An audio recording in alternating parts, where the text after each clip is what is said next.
Hey everybody, good energy to you guys. So I got a recent update of events. 2 days ago I actually met, she's 48 years old and she's living on the streets. She's got some back issues, extremely intelligent, and she's got a wild story.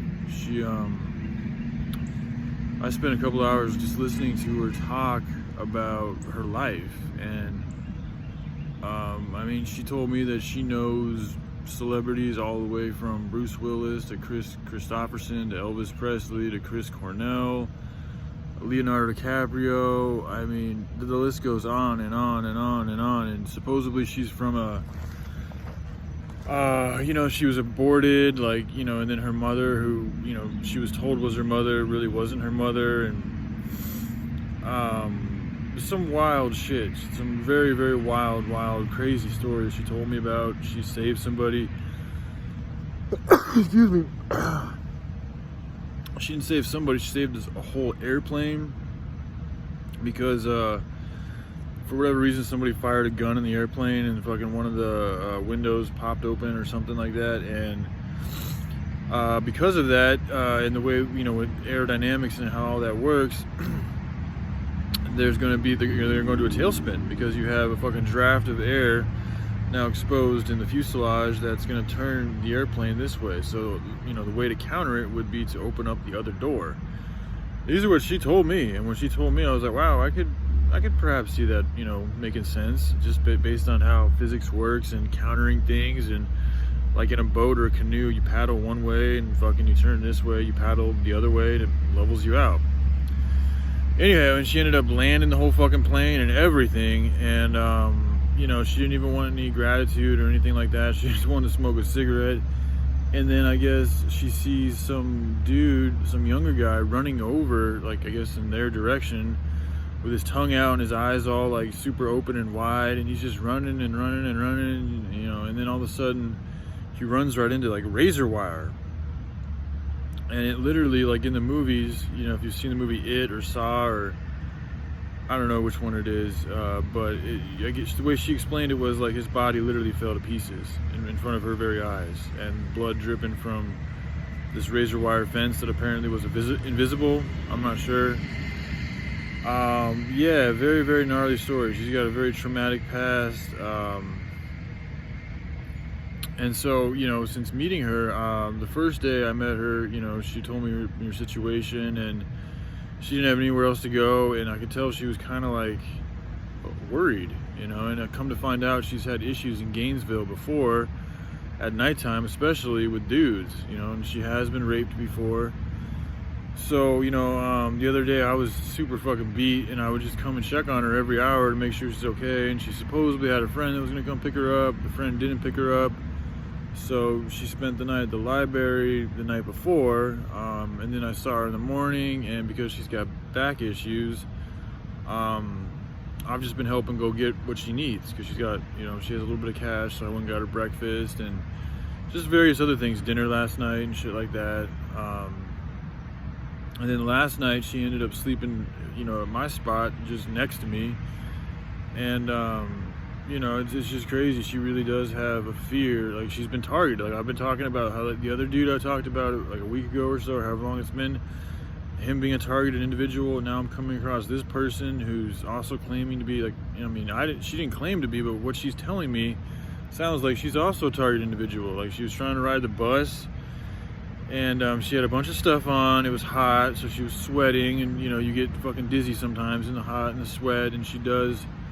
She likes to party a little bit, so that might have been a factor, but apparently the bus driver told her that she can't come on because she was just trying to put her stuff down to find change, and the bus driver was like, no, you can't come on, and I think they got into an argument, and she was told that she can't ride the bus.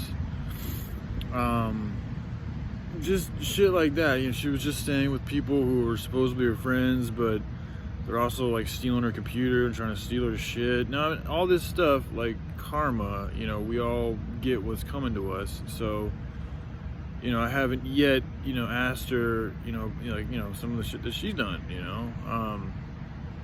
perhaps I will, but last night I spent, like I said, a good couple of hours just listening to her story. Just crazy stories, a lot of love, a lot of romance, a lot of... She talks about how she's traveled all around the world, espionage. She's an ex-Navy veteran. She's got a pension and everything, so she's a military trained chick. And like I said, she's 48, and just to be honest, there was, I don't know, if I she mentioned a few things that led me to feel like it would be, I don't know, people get lonely on the streets, man. But for me, like, first of all, as I already said, like I still have other people on my mind, so I'm not trying to really fucks with people until that gets dealt with, whatever way, whether it's just time, I'm not sure. Just when I don't feel right trying to engage with the opposite sex in that type of a way while I still have somebody else on my mind. Now, with that being said, last night I saw Joy she made a video titled, with one of my old boys from Phoenix, and then she talked about, a question of whether or not, she loves Blow to Kiki, and I haven't seen any of those videos yet. After I got done talking with homegirl I just met, because she's a little bit more afraid of mosquitoes, and I guess, you could get West Nile. I'm not really worried about it, but she brought it up, so we made a fire, and I kept the fire going till like, probably past 11 o'clock. And then after that, after seeing the titles of the videos Joy made and everything, I just felt like, listening to music. So I spent, a good hour or so just listening to music. And then, I tossed and turned for a while last night, but I eventually went to bed. Probably got, maybe about 4 hours of sleep. So anyway, another thing I want to mention, so just in regards to that, like, I feel like I don't know, I feel like Joy's still playing games, with my heart, and she's still not being forthcoming, and she's still using derogatory terms about people, and it's like, doesn't really bother me that much, but it's not something I like to hear. It's just not. I don't like making fun of people. I don't like name calling. Like, I can talk sexy, I can talk dirty, I can flirt and all these things, but you know what? That really doesn't feel like it's perpetuating what I want to perpetuate. It feels like it's perpetuating more lust than love. Like, it feels like I'm putting on act. Like, when I fucking try to be that way towards people and this and that, like, that's not really me, it's not.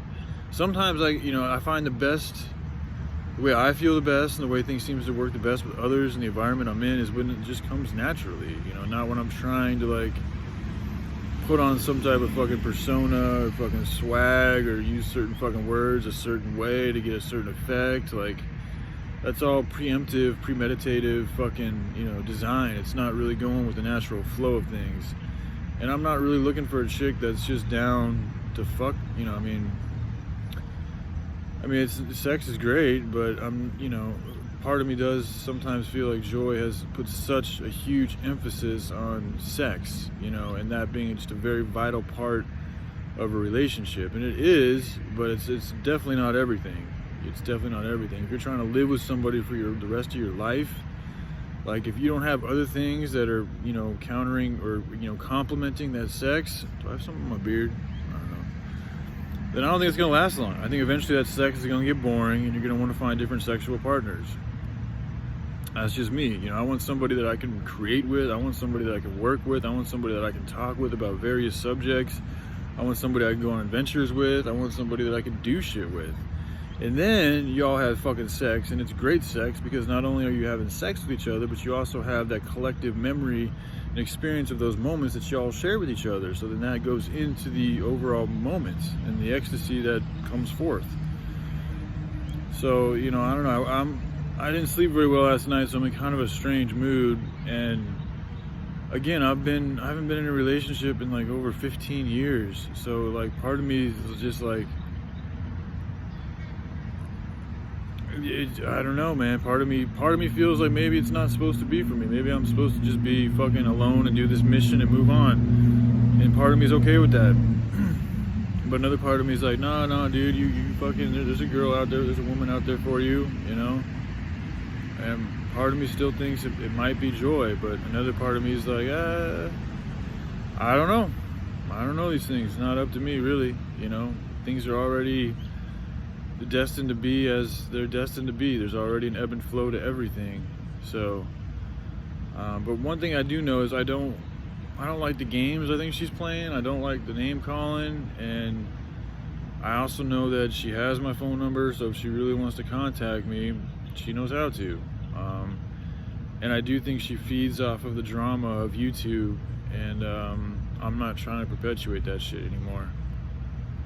So, you know, I want to talk about love. I want to talk about sweetness. I want to talk about good things. I want to talk about the good news. I want to talk about collaborating in a good, creative way. I'm tired of all this fucking name calling, finger pointing, down, you know, degrading, fucking talking down about people, talking behind their backs, lying. I'm just fucking tired of it. Like, it's just not interesting to me. It's not attractive. It doesn't inspire me anymore. It does, not that it really ever did.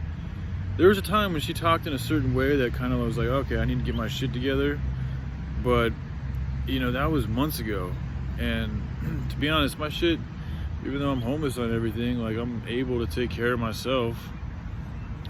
You know, I don't feel that bad. You know, a lot of people couldn't last fucking, you know, it is what it is. I feel all right. You know, I don't feel like my shit's fucking completely out of haywire. And, you know, I don't really have anybody else taking care of me. I mean, my mom pays for my phone bill. So that's one thing, but other than that, you know, other than donations and a little bit of help here and there, you know, I forage, you know, I get my own food from where I get it. And I get fucking, you know, nicotine and smokes from where I get it. You know, for a lot of ways, I'm self-sufficient without needing a lot of the same creature comforts that everybody else needs. So I'm able to utilize what's there and freely available. And on top of that, I'm still continuing to try to work while being homeless on whole fucking blueprint for the rest of humanity to live. So I'm not saying, you know, I still got some shit to fucking clean up and tidy up and take together, and I would like to develop some type of a way to, you know, get some type of income and a place to stay that's, you know, where shelter, you know, because the mosquitoes do fucking come at you at night. Even though I'm not worried about West Nile, it's like, it is kind of like a torture. I mean, you're trying to fall asleep and you got these guys just buzzing and they make that it's a very loud sound when they get close to your ear, and then they bite you and you're fucking itching while you're trying to sleep and you're tired but you're itching, and then they keep flying around you. It's kind of torturous, you know. It's a low level of torture, but it does get fucking annoying. So it would be nice to have an area where I could fucking, you know, set up a tent, have a creek where I could fucking bathe and do my laundry and fucking, you know, all these things, and even have a fire pit so we could cook. It was nice to make the fire last night, but it's taking chances because we are in the middle of a city, so somebody could easily come by and be like, yo, you guys can't do that, you gotta leave.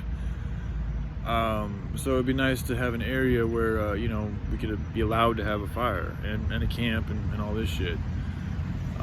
But we'll see. And another thing with Homegirl, she talks about how she's like part of the Billionaires Club, and she has, you know, I mean, I gotta ask her more questions, but she thinks she has good grounds for a civil lawsuit against some pretty big names.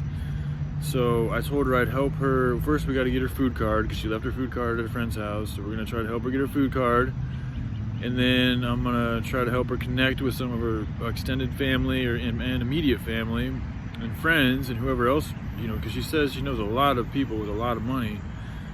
So we're gonna see what we can do to connect with them. And, you know, she said if I help her out, that she'll take care of me and my family, you know. She also said she cared about me, and it was strange too, because like my back was turned to the fire, and, you know, just out of nowhere, like we weren't even really talking, I was just working on the fire, and she was just like, I care about you, you know. And it wasn't like, you know, it was a care. It was a, you know, I'm not saying it was just care. It was just to have a care for somebody, you know. I'm sure that, you know, I don't know where else it goes in her head.